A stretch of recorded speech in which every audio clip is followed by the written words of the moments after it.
നിങ്ങൾക്ക് കഥ കേൾക്കുന്ന ഇഷ്ടാണോ?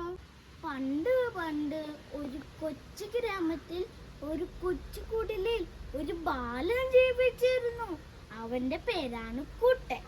സ്കൂൾ ജീവിതം എന്നാണ് പോലും അവൻ അറിഞ്ഞിരുന്നില്ല.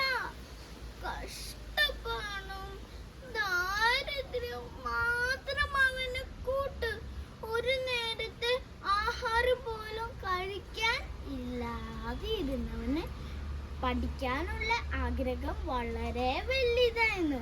കുട്ടന്റെ വിഷമം കണ്ട് അവന്റെ അമ്മ തൊട്ടടുത്തുള്ള ഒരു സർക്കാർ സ്കൂളിൽ ചേർത്തു. സ്കൂളിൽ ചെന്നപ്പോൾ എല്ലാവർക്കും പുതിയ ബാഗുകൾ, എല്ലാവർക്കും പുതിയ ചെരുപ്പുകൾ. ഇത് കണ്ട് കുട്ടിയുടെ അമ്മയ്ക്ക് കുട്ടിയുടെ മുഖത്തേക്ക് നോക്കാനേ കഴിഞ്ഞില്ല. അവിടെ വെച്ച് കുട്ടന് സാന്ന് പറഞ്ഞൊരു കൂട്ടുകാരനെ കേട്ടി. അവൻ വളരെ ധനികനായിരുന്നു. ഒരു ദിവസം കുട്ടൻ സാമിനോട് ചോദിച്ച്, നിന്റെ വീട് ഓലയാണോ ഓടാണോ? അപ്പൊ സാം പറഞ്ഞ്, എന്റെ വീട് മാളികപ്പുറമുള്ള വീട്. കുട്ടൻ അതിശയത്തോടെ ചോദിച്ച്, ഹേ, മാളികപ്പുറമുള്ള വീടോ? അതെന്താ? അപ്പൊ സാം ചോദിച്ച്, നീ അങ്ങനത്തെ ഉള്ള വീടുകളെ കണ്ടിട്ടില്ലേ? ഒരു ദിവസം ഞാൻ നിന്നെ എന്റെ വീട്ടിലേക്ക് കൊണ്ടുപോവാം. ഒരു ദിവസം സാം കുട്ടനെ കൊണ്ട് അവന്റെ വീട്ടിലേക്ക് പോയി.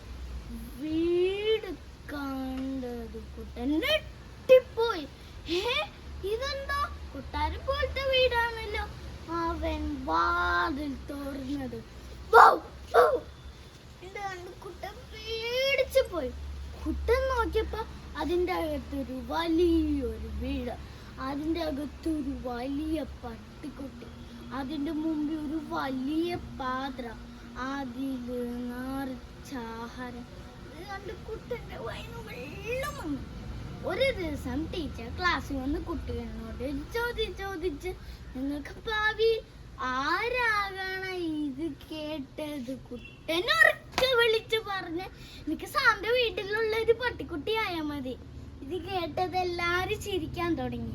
എന്നാൽ ചിരി അധികം നേരം ഉണ്ടായില്ല. കുട്ടന്റെ വിഷമം മനസ്സിലാക്കിയ കൂട്ടുകാരും അധ്യാപകരും കുട്ടനെ സഹായിച്ചു. അങ്ങനെ കുട്ടൻ പഠിച്ചു ഉയരങ്ങളിലെത്തി. കൂട്ടുകാരെ, ഈ കഥയിൽ നിന്ന് എന്തും മനസ്സിലാക്കാം. ആഗ്രഹമുണ്ടെങ്കിൽ മാത്രമേ ഉയരങ്ങളിലെത്താൻ സാധിക്കുള്ളൂ. കുട്ടന്റെ ജീവിതം നമുക്കൊരു പാഠമായിക്കോട്ടെ. നന്ദി, നമസ്കാരം. കഥ ഇഷ്ടപ്പെട്ട ലൈക്ക് ചെയ്യുക, താഴെ കമന്റ് ചെയ്യുക, കൂട്ടത്തിൽ സബ്സ്ക്രൈബ് ചെയ്യാൻ മറക്കല്ലേ. ബൈ.